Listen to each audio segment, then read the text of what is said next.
Hello friends, Suraj Kumar online classes में आपका स्वागत है। पिछली वीडियो में हम लोगों ने भाज्य संख्या, अभाज्य संख्या, सह अभाज्य संख्या, जुड़वा अभाज्य संख्या जिसको हम लोग कहते हैं ट्विन प्राइम नंबर, उसके बाद हम लोगों ने देखा था अत्रिभाज्य संख्या यानी प्राइम ट्रिपलेट नंबर्स देखा था। आज हम लोग आगे की चीज़ों को पढ़ते हैं। हम लोग आज सबसे पहले पढ़ेंगे कि संपूर्ण संख्याएँ क्या होती है, जिसको अंग्रेजी में हम लोग कहते हैं परफेक्ट नंबर्स। तो आइए देखते हैं कि आखिर किन किन संख्याओं को हम लोग संपूर्ण संख्याएँ कहते हैं और किन किन संख्याओं को संपूर्ण संख्याएं नहीं कहते हैं, वो देखते हैं।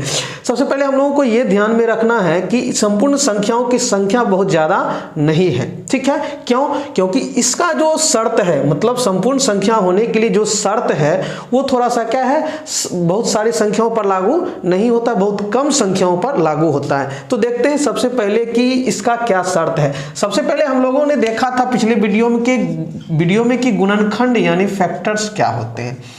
तो देखा था हम लोगों ने कि गुणनखंड यानी फैक्टर्स का मतलब होता है कि वही संख्या किसी संख्या का फैक्टर्स कहलाता है जिसे जब हम भाग देते हैं तो पूरा पूरा क्या हो जाता है, कट जाता है। जैसे हमने देखा था, जैसे हम मान लीजिए कि 15 का ही हम फैक्टर्स की बात करें, किसकी बात करें, 15 के फैक्टर्स यानी गुणनखंड की बात करें। गुणनखंड का मतलब होता है भाजक।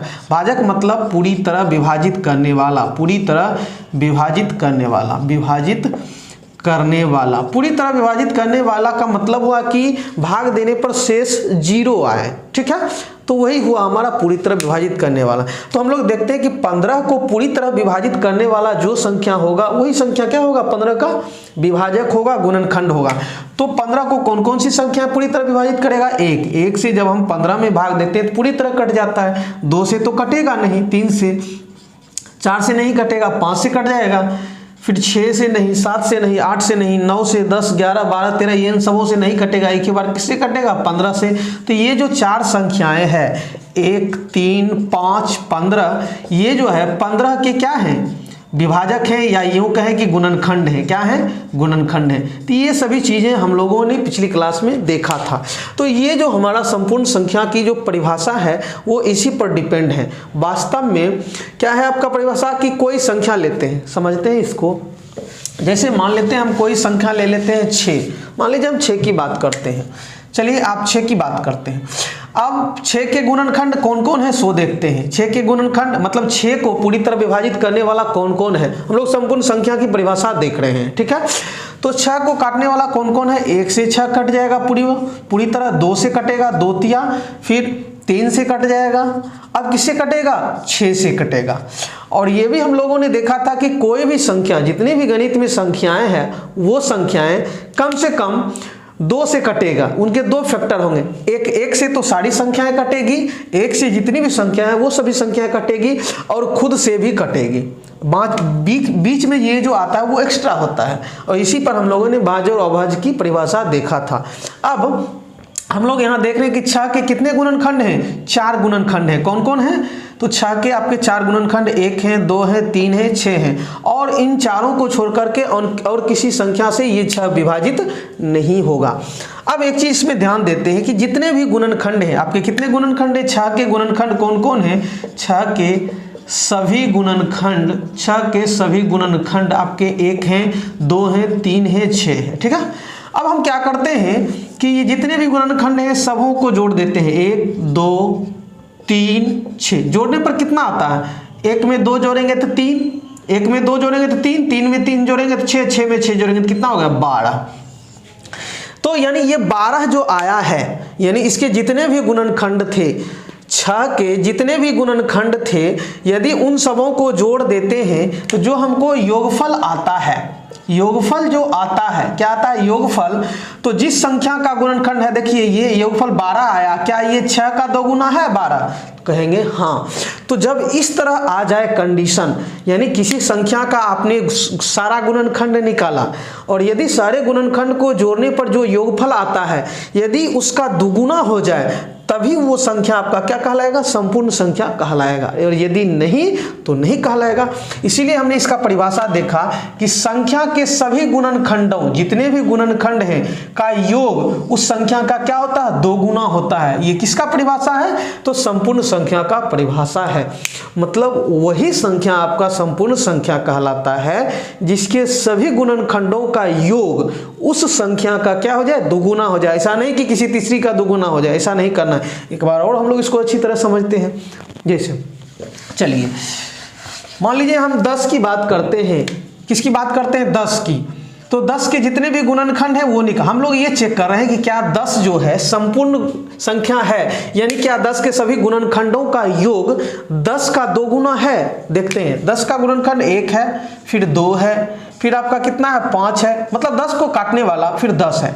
अब आप इसको जोड़िए, 1 जोड़ 2 जोड़ 5 जोड़ 10 कितना आता है, 2 1 3 5 8 10 18। क्या 18 जो है आप 10 का निकालना है, 10 के बारे में चेक कर रहे हैं, क्योंकि ये सब गुणनखंड किसका है, 10 का है।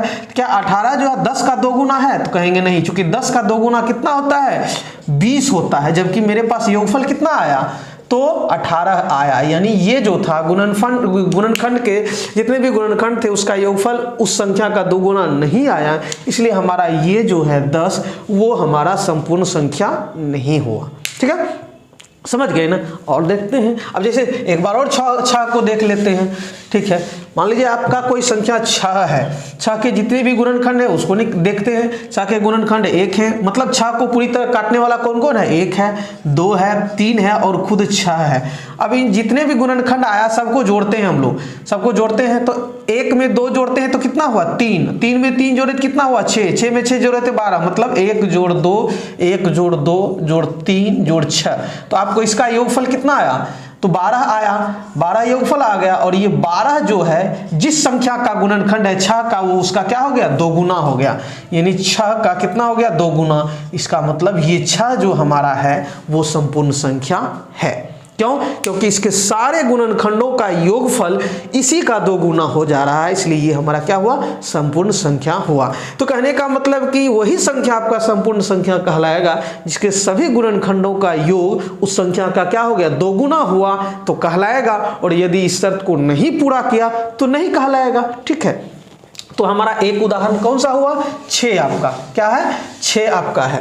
उसी तरह मान लीजिए आप किसकी बात करते हैं, मान लीजिए 20 की बात करते हैं। 20 के बारे में चेक करें कि 20 जो है आपका संपूर्ण संख्या है या नहीं। तो सबसे पहले क्या करते हैं, इसका सारा गुणनखंड निकालेंगे। मतलब 20 किन किन संख्याओं से कटेगा, 1 से कटेगा, 2 से कटेगा, 3 से नहीं कटेगा, 4 से, 5 से, 10 से, फिर 20 से। ठीक है, अब ये इन सबों का योग यदि 20 का 2 गुना मतलब 40 आ जाता है तो ये 20 आपका क्या होगा, संपूर्ण संख्या होगा, नहीं आता है तो नहीं होगा। चलिए जोड़िए, 20 में 10 जोड़े तो 30 हुआ, 30 में 5 जोड़े तो 35 हुआ, 35 में 4 जोड़े तो 39 हुआ, 39 में 2 जोड़े तो 41 हुआ, 41 में 1 जोड़े तो कितना हुआ, 42। तो 42, इन सबों का जोड़ आपका 42। क्या ये 20 का 2 गुना है, तो कहेंगे 2 गुना नहीं है, मतलब 2 गुना नहीं है। इसका मतलब है कि आपका 20 जो है संपूर्ण संख्या नहीं है। तो कहने का मतलब बहुत कम संख्याएं हैं जो क्या है, संपूर्ण संख्या है, मतलब उसके सभी गुणनखंडों का योग उस संख्या का क्या होगा, 2 गुना होगा। ठीक है, तो आप भी अपने से खुद से चेक कर सकते हैं। तो ये हमारा 20 जो है वो हमारा संपूर्ण संख्या नहीं हुआ। अब हम लोग, हमारा एक उदाहरण क्या है, 6 है, क्या है, 6 है। उसी तरह हम यदि 28 की बात करते हैं, चलिए 28 के गुणनखंड कौन कौन है, मतलब 28 किन किन संख्याओं से कटता है, तो 28 1 से, 2 से, 4 से, उसके बाद 7 से, फिर 14 से, फिर आपका किससे, 28 से। ठीक है, समझ रहे हैं ना। और किसी संख्या से तो नहीं कटेगा। अब सबको जोड़ते हैं, 28 में 14 जोड़े तो क्या हुआ, 42, 42 में 7 जोड़े तो 49, 49 में 4 जोड़े तो 53, 53 में 2 जोड़े तो 55, 55 में 1 जोड़े तो 56। 56 जो आया है योगफल, आपको योगफल जो 56 आया है, क्या वो 28 का 2 गुना है, तो कहेंगे हाँ, क्योंकि 28 गुना 2 आपका कितना होता है, 56। इसका मतलब है कि 28 भी संपूर्ण संख्या कहलाएगा। ठीक है, तो हमारा बहुत ही महत्वपूर्ण उदाहरण जो है 6 एवं 28 है। ठीक है, और इसमें जो आप इसके बीच में जब चेक करेंगे तो किसी भी संख्या के सभी गुणनखंडों का योग दुगुना नहीं होता है, इसलिए वो सभी संख्या आपका संपूर्ण संख्या नहीं है। इसका बहुत ही बेस्ट एग्जांपल्स जो है मतलब प्रचलित उदाहरण 6 अब हम 28 से, क्योंकि 6 के सभी गुणनखंडों का योग 6 का 2 गुना हो जाता है 12 हो जाता है, और 28 के सभी गुणनखंडों का योग 28 का 2 गुना यानी 56 हो जाता है। ठीक है, चलिए अब हम लोग आगे बढ़ते हैं। अब हम लोग आगे की संख्या को देखते हैं। एक संख्या है क्रमागत संख्याएं, क्या होती है सो देखते हैं। ठीक है, क्रमागत क्या है? क्रमागत संख्याएं, क्रमागत संख्याएं जिसको हम लोग कहते हैं कंजीक्यूटिव नंबर्स, जिसको क्या कहते हैं? Consecutive numbers. ठीक है, पढ़ने में परेशानी हो रही है जिसको हम लोग कहेंगे कंजीक्यूटिव। ठीक है, कंजीक्यूटिव नंबर्स, क्रमागत संख्याएं। देखिए क्रमागत का मतलब होता है लगातार, लगातार। क्रमागत का मतलब हुआ लगातार, लगातार का मतलब हुआ एक के बाद ठीक दूसरा, बीच में गैप नहीं होना चाहिए, मतलब बीच में संख्या के बीच गैप नहीं होना चाहिए। ठीक है, समझ रहे हैं ना? तो जो संख्या लगातार आ रही है मतलब एक के बाद दूसरा, जो उसका जगह है, यदि वो लगातार है तभी वो कंजीक्यूटिव कहलाएगा, और यदि बीच से गायब हो गया तो हम लोग उसको कंजीक्यूटिव नंबर्स नहीं कहते हैं। जैसे हम लोग मान लेते हैं ABCD की बात करते हैं, जैसे ABCDEF हमने Z तक लिखा, तो ये देख रहे हैं कि ये क्या है? लगातार है। क्या है ये? लगातार है, यानी कंजीक्यूटिव लेटर्स है। चूंकि ये लेटर्स है, लेकिन हमने क्या किया? ABCD उसके बाद FGH से Z तक लिख दिया। अब देख रहे हैं यहाँ से E गायब है, E क्या है? गायब है, तो इसका मतलब ये आपका कंजीक्यूटिव लेटर्स नहीं हुआ। चूंकि D के बाद E का ही स्थान है और E ही आएगा, और यदि आया तभी वो लगातार यानी क्रमागत कंजीक्यूटिव कहलाया, और यदि नहीं आया उसको हम लोग क्या करेंगे? क्रमागत की श्रेणी से हटा देंगे, क्योंकि क्रमागत का शर्त ही है कि लगातार आना चाहिए। ठीक है, क्या होना चाहिए? लगातार आना चाहिए, तभी वो हमारा क्या कहलाएगा? कंजीक्यूटिव नंबर्स कहलाएगा। लेटर्स यहाँ कंजीक्यूटिव लेटर्स हो गया, और संख्या की बात करें इसलिए कंजीक्यूटिव तभी कहलाएगा। अब जैसे हम लोग मान लेते हैं कि प्राकृतिक संख्या की बात करते हैं, तो आप जानते हैं कि प्राकृतिक संख्या जो होता है आपका 1 से शुरू होता है, 1 2 3 4 5 6 7। मतलब इसमें देख रहे हैं कि जो भी संख्याएं हैं वो सब लगातार आ रहा है। या यूं कहें कि देखिए मान लीजिए हम 3 की बात कर रहे हैं, तो 3 जो है ये संख्या लगातार कैसे? चूंकि 3 जो है, 3 आपका क्या है? ये किसके बाद आया? 2 के बाद आया है। ठीक है, समझ रहे हैं ना? तो 3 क्या है? तो अपने ठीक पहले से 1 ज्यादा है। 3 जो है आपका 2 से क्या है? 1 ज्यादा है, 2 से 1 जोड़ करके ही लाया गया है। तो इसका मतलब इसमें जो कंजीक्यूटिव नंबर्स में प्रत्येक संख्या जो होता है अपने ठीक पहले से क्या होता है? 1 ज्यादा होता है। और भी देख लेते हैं अच्छी तरह, जैसे 1 लेते हैं, 2 लेते हैं, 3 लेते हैं, 4 लेते हैं, 5 लेते हैं, इसी तरह चलता रहेगा। 2 की बात करते हैं तो 2 जो है अपने से ठीक पहली वाली संख्या से क्या है? 1 ज्यादा। 2 क्या है? 1 से 1 ज्यादा, मतलब 2 जो है आपका अपने ठीक पहली वाली संख्या से 1 ज्यादा है। 3 जो है अपनी ठीक पहली वाली संख्या मतलब इससे 1 ज्यादा है, क्योंकि इसमें 1 जोड़ करके लाया गया, इसमें 1 जोड़ करके। 4 जो है क्या है? अपनी ठीक पहली वाली संख्या यानी 3 से कितना है? 1 ज्यादा है। 5 क्या है? अपनी ठीक पहली वाली संख्या मतलब 4 से 1 ज्यादा है। उसी तरह हम 6 की बात करेंगे तो 6 जो है आपका अपने ठीक पहले वाली संख्या यानी 5 से 1 ज्यादा है। तो कंजीक्यूटिव नंबर में क्या होता है, लेकिन याद रखना है कि ये संख्या 1 से पहले नहीं चली जाएगी, क्योंकि प्राकृतिक संख्या की बात कर रहे हैं, तो ये भी ध्यान रखना है। ऐसा नहीं हम कोई संख्या ले लिए 1 और ये कहे कि ये प्राकृतिक संख्या जो अपनी ठीक पहली वाली प्राकृतिक संख्या से 1 ज्यादा नहीं, क्योंकि 1 से पहले 0 आता है और 0 हमारा प्राकृतिक संख्या नहीं है। इसलिए हमारा ये जो अभी जो लिखने जा रहे हैं वो 2 से ही स्टार्ट होगा, क्योंकि सबसे छोटी प्राकृतिक संख्या 1 है और 1 से पहले तो कोई संख्या है नहीं जो हम लोग उस पर काम करेंगे, इसलिए इस पर भी हम लोग थोड़ा सा ध्यान रखना पड़ेगा। ठीक है, तो अगर हम इसमें लिखें कि प्रत्येक प्राकृतिक संख्या, अच्छा एक चीज और ध्यान रखना है कि आप यहां लगा देते हैं क्रमागत प्राकृत संख्याएं, क्रमागत प्राकृत संख्याएं। देखिए आपकी मर्जी जैसी करनी है वैसा करने कीजिए, कोई दिक्कत। क्रमागत प्राकृत संख्याएं, ठीक है, क्रमागत प्राकृत संख्याएं, इसका मतलब हुआ कंजीक्यूटिव। कंजीक्यूटिव और प्राकृतिक का मतलब क्या होता है? Natural numbers, natural numbers. तो इसका मतलब हुआ कि जो प्राकृतिक संख्या है उसी पर हम लोग काम करेंगे, लगातार प्राकृतिक संख्या आएगी। ठीक है, समझ रहे हैं ना? और किसी ने कहा मतलब यहाँ क्या होगा 1 2 3 4 5 6 7 8 9, ठीक है, ध्यान देना है। मतलब इसमें प्राकृतिक संख्या ये लगातार हो गया। अगर 20 से मान लेते हैं हम यहाँ से 4 5 को गायब कर दे, तब ये हमारा लगातार प्राकृतिक संख्याएं नहीं हुआ। इन सभी चीज़ों पर ध्यान देना है। 4 5 और ये प्राकृतिक संख्या में हम देख रहे हैं कि प्रत्येक संख्या जो है अपनी ठीक पहले वाली संख्या से क्या एक ज़्यादा है, एक ज़्यादा है, एक ज़्यादा है, एक ज़्यादा है, ये ध्यान रखना है, ठीक है, समझ गए ना। अच्छा, इसमें दूसरी चीज़ हम लोग ये भी कह सकते हैं, जैसे आपका 1 है, 2 है, 3 है, 4 है, 5 है, 6 है, 7। तो हमने इसमें लिखा कि प्रत्येक संख्या अपनी ठीक पहली वाली संख्या से क्या है एक ज़्यादा है, पहली वाली संख्या से, ठीक है। लेकिन अगर हम कहें कि प्रत्येक संख्या जो है, अभी 1 जो है अपने बाद वाली संख्या से क्या है एक क्या है कम है।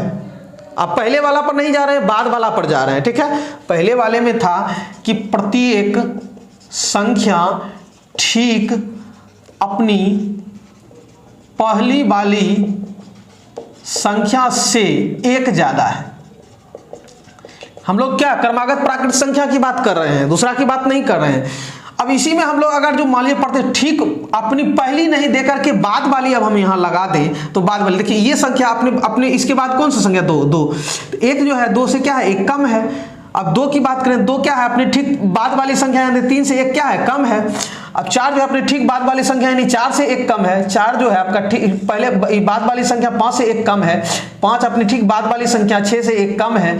6 जो है आपकी ठीक बाद वाली संख्या से एक क्या है कम है। तो ये भी ध्यान रखना है। तो हम यदि बाद वाली लगा देंगे तो कम हो जाएगा, ठीक है। तो प्रत्येक संख्या ठीक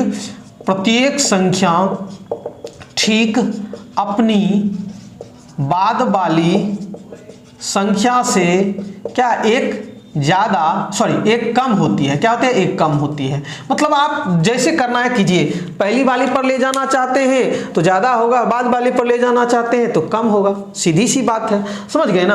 अच्छा, ये क्रमागत प्राकृतिक संख्याएं हुआ। लेकिन यदि आप कहेंगे कि सर हम इसमें थोड़ा सा चेंजिंग करना चाहते हैं, आप क्या कीजिए इसमें कि अब किसी ने लिख दिया क्रमागत आपका सम संख्या, क्या सम संख्या, क्रमागत सम संख्या। तो क्रमागत सम संख्या मतलब अब यहाँ सम संख्याओं की बात करेंगे और हम लोग जानते हैं कि सम संख्याएं क्या होती है, वो हम लोग जानते हैं। ऐसे इसके बाद हम लोग देखेंगे कि सम संख्याएं क्या होती है। सम संख्या सीधा इतना समझना है कि जो 2 से पूरी तरह क्या हो जाए कट जाए, ठीक है, समझ गए ना। मतलब ये समझिए क्रमागत सम संख्या का मतलब है 2 का पहाड़ा 2 4 6 8 10 12 14 16 18 20, ये हो गया आपका सम संख्या। क्रमागत सम संख्या मतलब लगातार 2 से कटने वाली संख्या है, ठीक है। अब आप यहां देख रहे हैं कि अब हमारा यहां चेंज हो गया, देख रहे हैं क्या कि 2 4 6 8 10 12, ठीक है। अब ये देखिए 4 जो है 4 अपने ठीक पहले वाली संख्या से कितना ज्यादा है, अब 2 ज्यादा है। तो जैसा यहां कीजिएगा उसके अनुसार आपका आंसर होगा। पहले प्राकृतिक संख्या था, सबके बीच एक एक का अंतर रहता था, ठीक है, क्योंकि 1 2 3 4 एक एक का। अब यहाँ क्या है 2 का अंतर है। तो क्या कहने का मतलब कि प्रत्येक संख्या अपनी ठीक पहले वाली संख्या से 2 ज्यादा है। 6 क्या है 4 से 2 ज्यादा है। 8 जो है 6 से 2 ज्यादा है। 10 8 से 2 ज्यादा है, ठीक है। और यदि हम इसको पहले वाले पर ले जाएंगे 2 4 6 8 10, तो आपका हो जाएगा कि 2 जो है ठीक बाद वाली संख्या से 2 कम है, मतलब 2 जो है 4 से 2 कम है। अब 4 जो है 6 से 2 कम है, फिर अब 6 जो है 8 से 2 कम है। तो जैसा करेंगे वैसा होगा। उसी तरह आप यहाँ लिख सकते हैं क्रमागत विषम संख्याएं, ठीक है। क्रमागत विषम संख्याएं मतलब आप क्या हो जाएगा, अब जो 2 से पूरी तरह नहीं कटेगा तो आपका क्या हो जाएगा, इसमें 1 होगा 3 होगा 5 होगा 7 होगा 9 होगा 11 होगा 13 होगा, ये होगा। क्रमागत पूर्णांक लिख दिए, क्रमागत पूर्णांक संख्याएं। तो पूर्णांक संख्या आपने लिखा, मान लीजिए कंजिक्यूटिव इंटीजर्स, तो उसमें क्या होगा 0 1 2 3 4 5, उसके बाद इधर माइनस में आएगा। जैसा जो पोजीशन जिसका है उसके अनुसार चलेगा, ठीक है। ये हुआ आपका, बीच से गैप नहीं रहना चाहिए। तो हम लोगों ने समझा कि क्रमागत संख्याएं क्या होती है, क्रमागत प्राकृतिक संख्याएं, सम संख्याएं, विषम संख्याएं, पूर्णांक संख्याएं, पूर्ण संख्याएं, ये सब यही है, ठीक है। चलिए अब हम लोग आगे बढ़ते हैं, ठीक है। अब हम लोग थोड़ा सा देख लेते हैं कि सम और विषम क्या होता है, ठीक है। सम संख्याएं और विषम संख्याएं क्या होती है। पहला हमारा है सम संख्याएं, जिसको हम लोग अंग्रेजी में कहते हैं इवन नंबर्स। क्या कहते हैं? Even numbers. ठीक है, सम संख्याएं, इवन नंबर्स।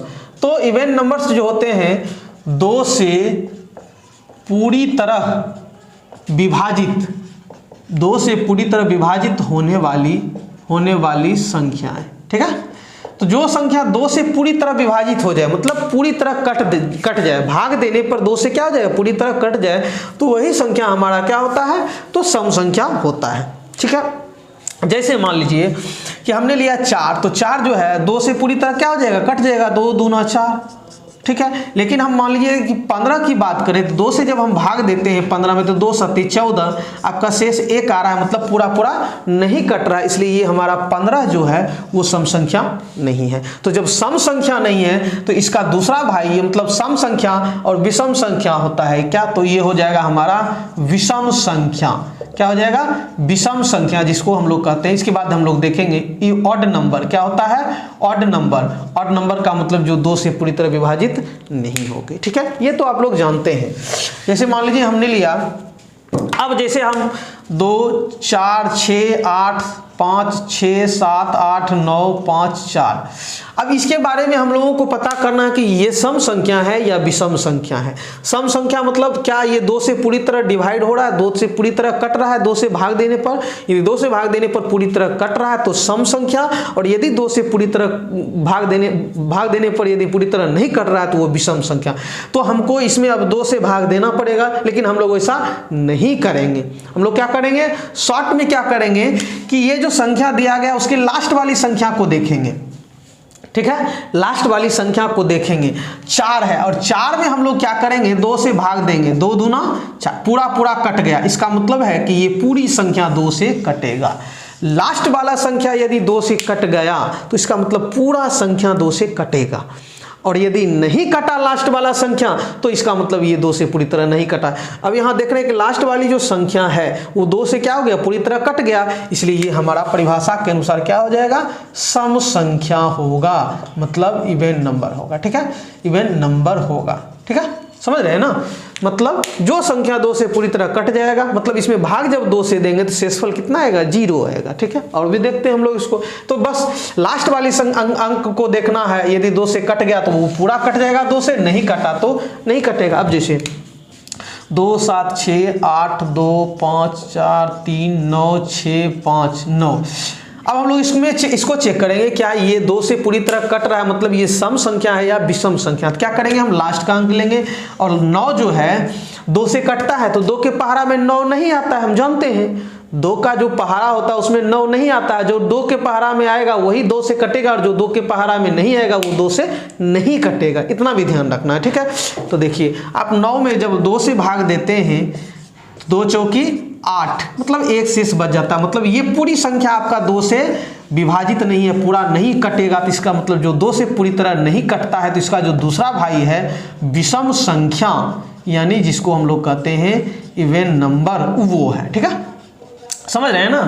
तो ये आपका इवन नंबर है। चलिए अब देखिए एक चीज और देखते हैं हम लोग। तो ये तो समझ गए कि लास्ट वाले अंक को चेक करना है। 2 से कटा तो सम संख्या, 2 से नहीं कटा तो विषम संख्या। जैसे 2, 6, 5, 8, 9, 6, 7, 8, 2, 5, 4, 3, 2, 0।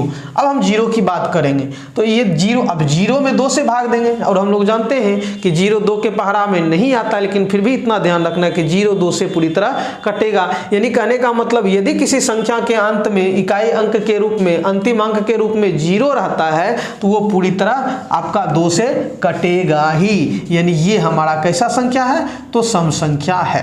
कैसी संख्या है? सम संख्या। ठीक है, ये समझ गए हम लोग कि सम संख्या क्या होती है। तो वैसी संख्या सम संख्या कहलाती है जो 2 से पूरी तरह क्या होती है? विभाजित होती है। तो जो 2 से पूरी तरह विभाजित होगी वही सम संख्या होगा, जो 2 से पूरी तरह विभाजित नहीं होगी वो सम संख्या नहीं, विषम संख्या होगा। ठीक है, चलिए अब एक चीज और हम लोग देखते हैं कि सम संख्या का मतलब हुआ कि, और ये प्राकृतिक संख्या होती है। क्या होती है? प्राकृत संख्याएं। मतलब आपका प्राकृतिक संख्या ही होता है। प्राकृतिक संख्या क्या? 1, 2, 3, 4, 5, 6, 7, 8, 9, 10, 11, 12। ठीक है, ये अगर जो प्राकृतिक सिर्फ सम संख्या कहा जाए तो हम लोग क्या समझेंगे कि ये प्लस वाला ही होगा, माइनस वाला नहीं होगा, इसलिए प्राकृतिक संख्या लगाया जाता है। अब इसमें देखिए 2 से जो कटेगा 2, 4, ठीक है, यानी सम संख्या कौन कौन सी है, 2, 4, 6, 8, 10, 12, 14, 16, इसी तरह ये चलता रहेगा, इसका कोई अंत नहीं है।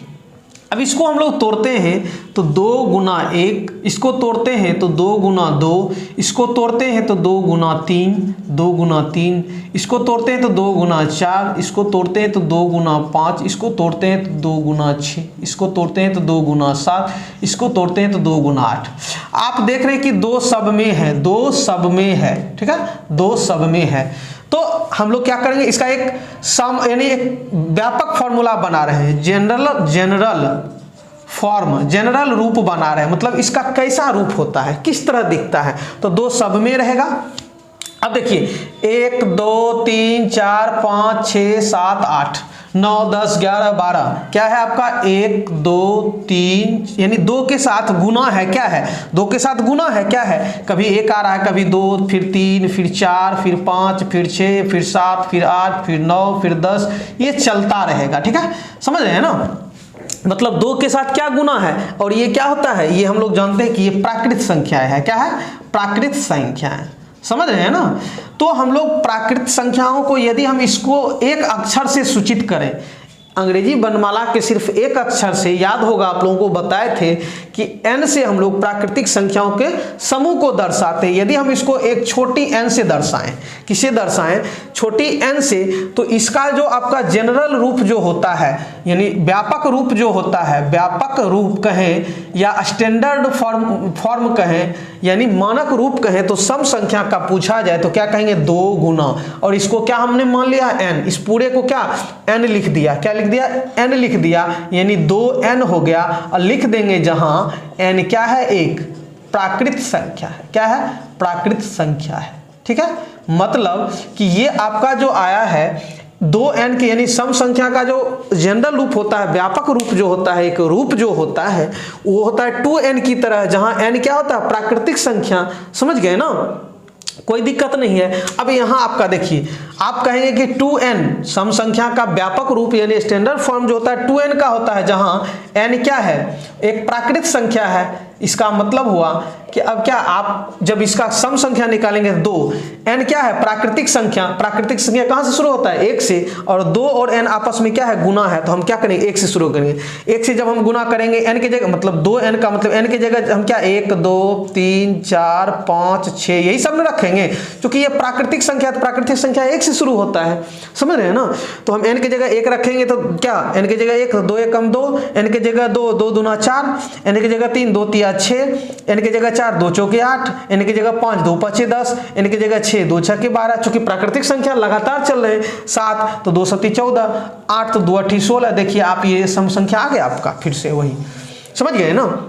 तो कहने का मतलब हुआ कि सम संख्या का जो जनरल फॉर्मूला होता है, जनरल फॉर्म जो होता है वो 2n की तरह होता है, जहां n क्या है, एक प्राकृतिक संख्या है, ठीक है, समझ रहे हैं ना। अब हम लोग विषम संख्या को देखते हैं, बस इसी का क्या है, दूसरा पार्ट है आपका विषम संख्या, ठीक है।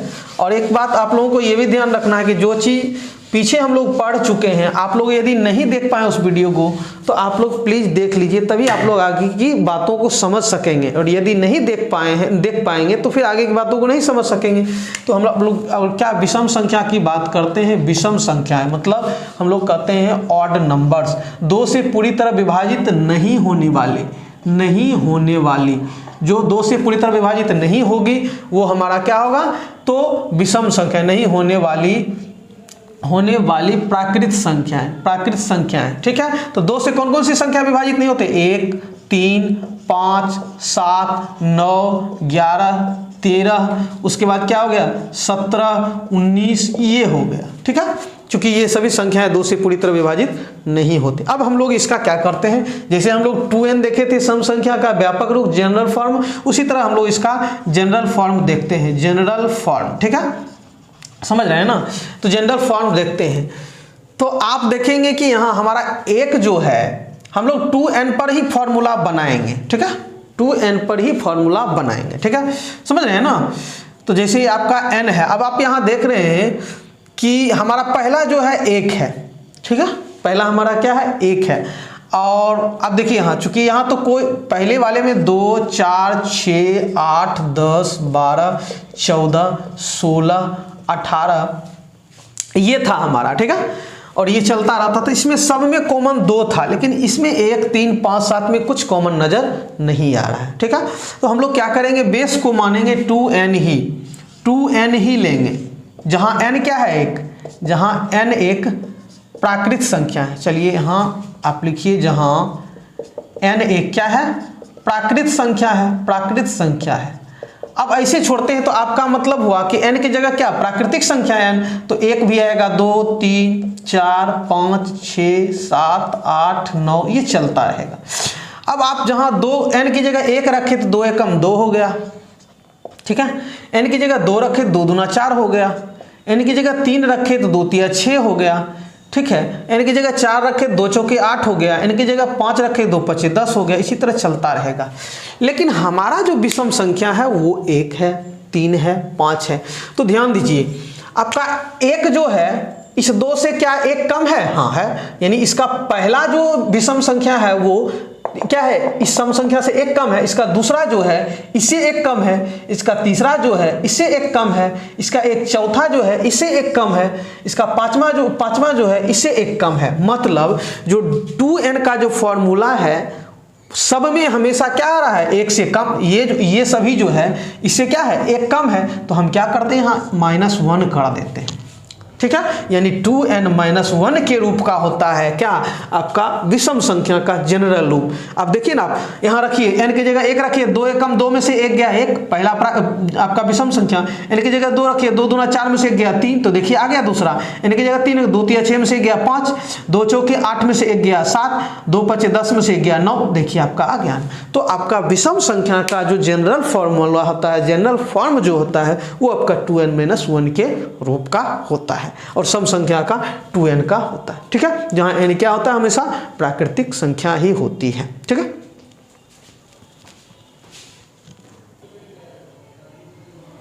तो हम लोगों ने समझा कि विषम संख्या का आपका जनरल फॉर्म क्या होता है। यदि दिक्कत है थोड़ा बहुत एक बार और देख ले, चूंकि हम लोग जानते हैं कि सम संख्या का रूप कैसा होता है।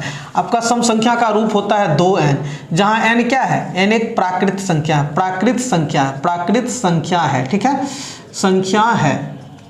और आप जानते हैं सम संख्या क्या है, आपका पहला सम संख्या 2 होता है और पहला विषम संख्या 1 होता है।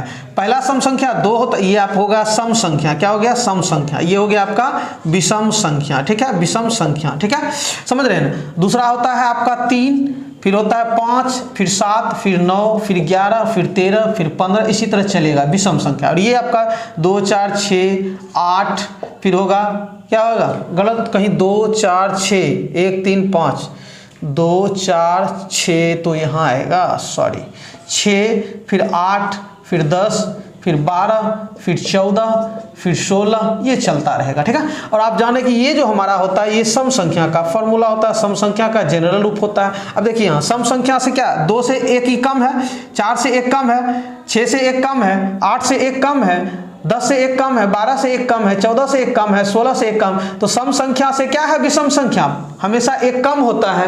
माने पहला वाले में 1 घटा देंगे, पहला सम में 1 घटा देंगे तो पहला, दूसरा में 1 घटाएंगे, दूसरा तीसरा में 1 घटाएंगे, तीसरा चौथा में 1 घटाएंगे, चौथा पांचवा में 1। तो कहने का मतलब 2n का फॉर्मूला हमारा सम संख्या का होता है, उसमें हम लोग क्या करते हैं 1 घटा देते हैं आराम से। अब यहाँ n का मतलब हुआ 1 2 3 4 5 6 7 8 9, ये प्राकृतिक संख्या है। तो 2 एकम 2 में से गया 1, 2 दूना 4 में से गया 3, 2 तिया 6 में से गया 5, 2 चौके 8 में से गया 7, 2 पचे 10 में से गया 9, इसी तरह चलता रहेगा। ये हमारा हुआ सम और विषम संख्या का जनरल फॉर्म, ठीक है।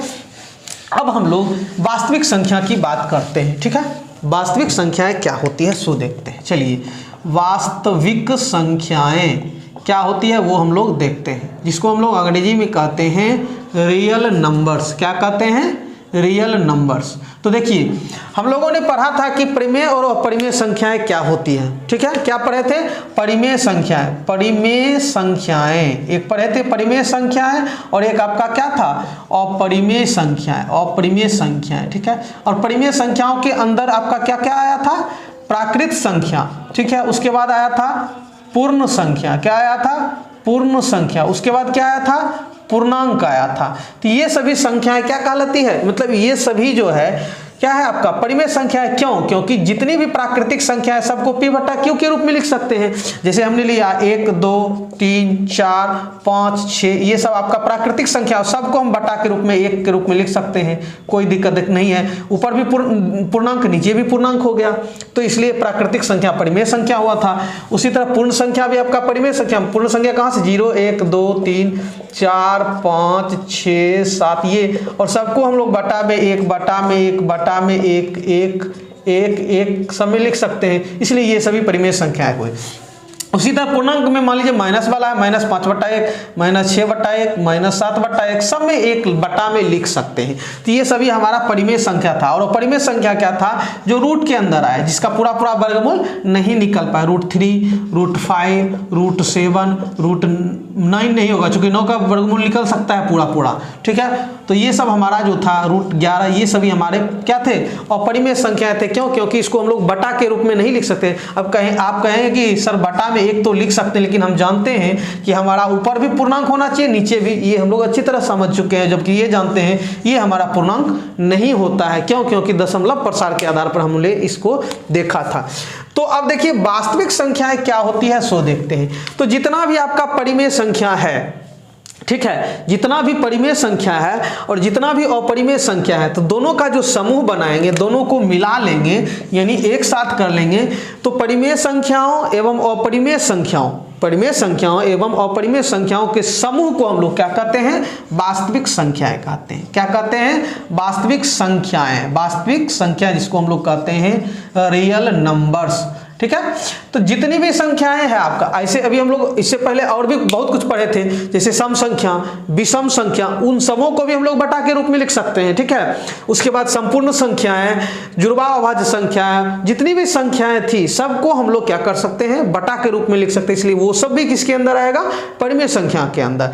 तो जितनी भी संख्याएं हम लोग पढ़े वो सब किसके अंदर आएगा, या तो परिमेय के अंदर आएगा या अपरिमेय के अंदर आएगा। और जब ये दोनों के अंदर आएगा तो ये दोनों किसके अंदर है, तो वास्तविक संख्या के अंदर। तो जो भी संख्या अभी तक हम लोगों ने पढ़ा था वो सभी संख्या क्या है, वास्तविक संख्याएं है, ठीक है।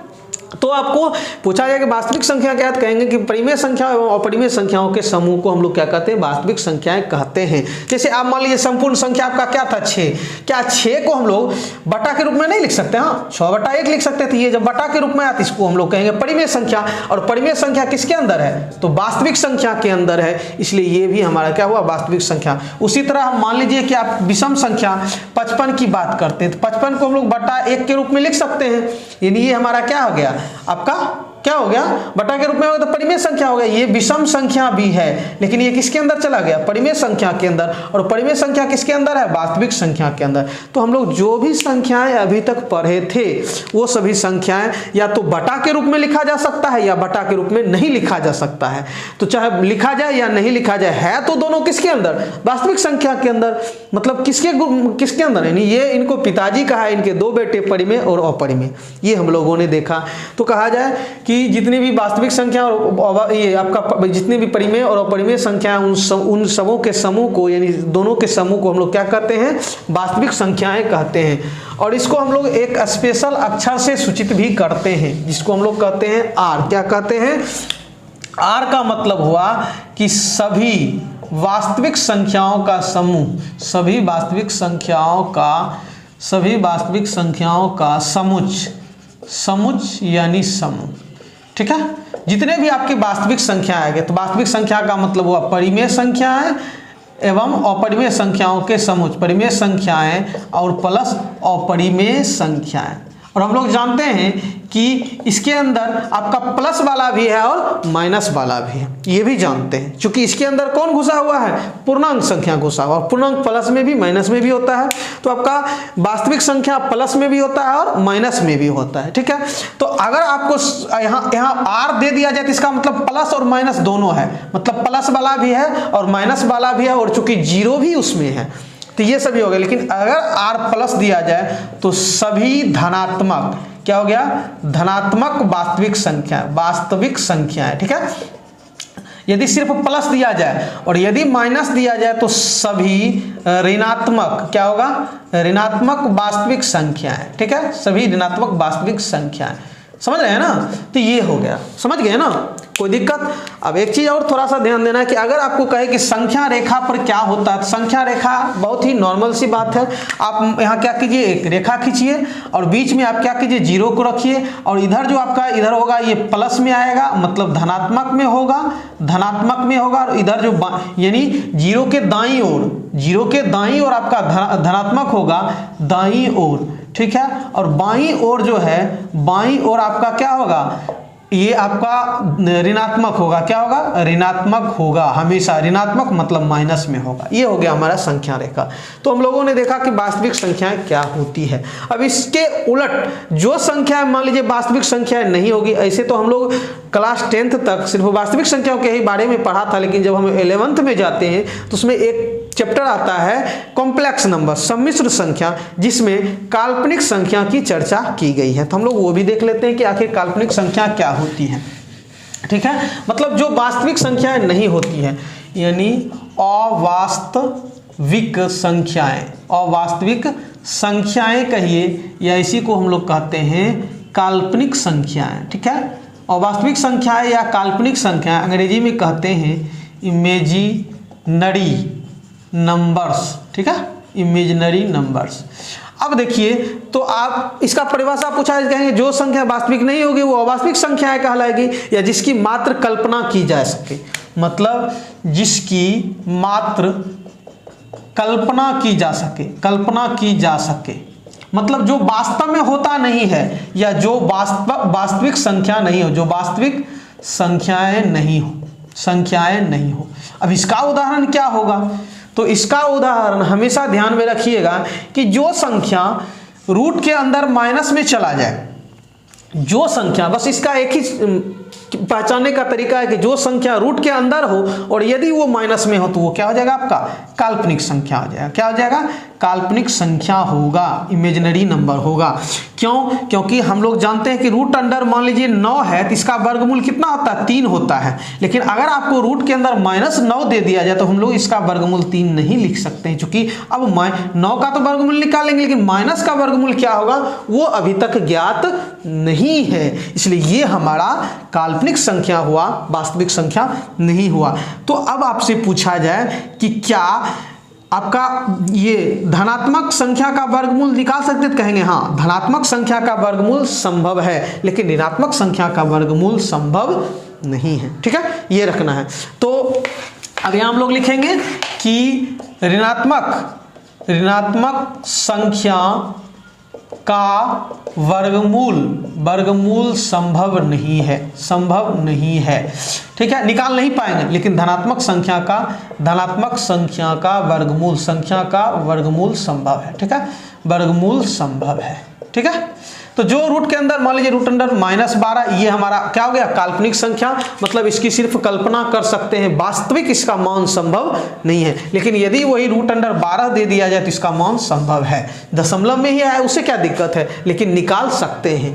रूट अंडर मान लीजिए -100, ये काल्पनिक संख्या हो गया। क्यों, क्योंकि इसका ऋणात्मक संख्या क्या होता है, का वर्गमूल संभव नहीं है, ठीक है। एक चीज और, अब आपका देखिए यहाँ मान लीजिए कि हमने रूट अंडर 10 का स्क्वायर किए तो किसका कितना आएगा आंसर, 10 आएगा।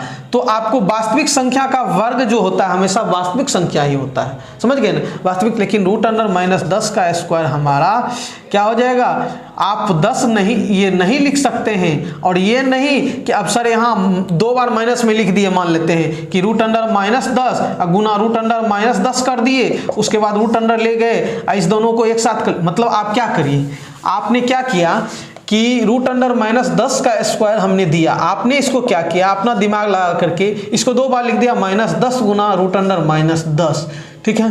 तो आप क्या किए, फिर इस दोनों को एक साथ ले आए, -10 चूंकि दोनों रूट के अंदर है तो एक साथ आ सकता है -10, आपने कहा कि माइनस माइनस प्लस, और 10 × 100 और 100 का वर्गमूल 10, ये गलत है, ये नियम यहाँ नहीं चलेगा, काल्पनिक संख्या में ये नियम नहीं चलेगा, ठीक है। जो लोग 11th का कॉम्प्लेक्स नंबर पढ़े होंगे वो अच्छी तरह समझ रहे होंगे, लेकिन हम लोग जब वास्तविक की बात करेंगे तो ये रूल हमारा यहाँ काम नहीं करेगा। तो कहने का मतलब जो वास्तविक संख्या नहीं है अवास्तविक कहलाएगी, काल्पनिक कहलाएगी, जिसकी मात्र कल्पना किया जा सके, मतलब जो रूट के अंदर माइनस में आ जाएगा वही हमारा काल्पनिक संख्या होगा। तो आज बस इतना ही रहने देते हैं, मिलते हैं अगले वीडियो में। और आप लोगों को वीडियो कैसा लगा प्लीज़ आप लोग कमेंट करें। धन्यवाद।